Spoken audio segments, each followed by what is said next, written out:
So, Suchitra, one of the other topics that kind of generates a fierce debate is feeding children. Yes. So you have everyone pitching in with suggestions from parents, parents-in-law, neighbors, everybody.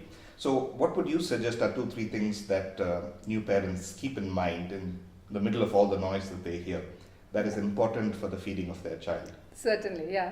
So feeding, I think there are 2 main things that come up. One is from the very beginning, breast milk and the importance of breast milk. Lots of science has gone to show it's a complete food. It's catered especially for your baby, and there are a lot of important elements in it that are helpful for the growth of your or child, including having non-stinky diapers compared to formula-fed babies. So there's that. But I think the second part that you're referring to is this incredible thing called baby-led weaning or baby-led feeding.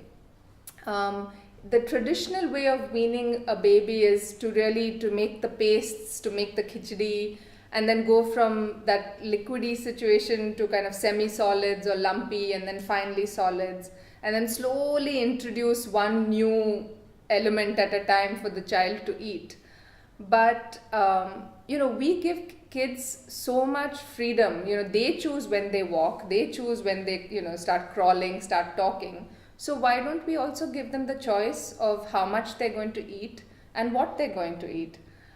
Baby-led feeding is a system where from when the baby is able to sit up and its digestive system is ready for food, basically under the control and watch of the parents, the baby feeds himself or herself vegetables, carbs and fruits under the watchful guidance of the parents.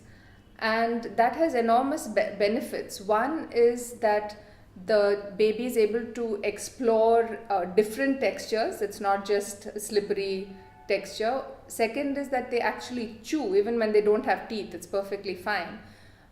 Whereas children brought up just on pastes tend to choke when they first encounter solids.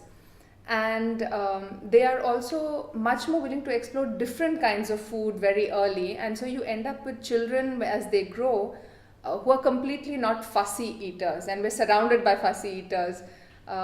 So it's really good to have them do this so that they become much more comfortable with different kinds of food as they grow, and it makes it much easier to travel and go out and do things with your child. There's also the socializing aspect, because when your baby is sitting with you at the dining table, eating pretty much what you're eating, the baby learns how to control food, how to converse, what the social aspects of it are. The other thing is, I think as adults, we all lose the connection with our stomachs. We eat to celebrate, we eat when we're sad, when we eat because we're meeting up with a friend.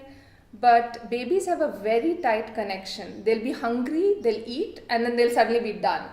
And it's our mistake to keep saying, clean your plate, they're starving children, all those kinds of things. And again, with baby-led eating, you see that they eat and they feed themselves, and they're very clear when they're full and when they're done. So there's a wonderful book called Baby-Led Weaning, which goes into great detail. I have a whole chapter in my book as well, a section that deals with it. But it's certainly something for parents to really learn and kind of be brave about and do it. Thank you, Suchitra. Thank you so much.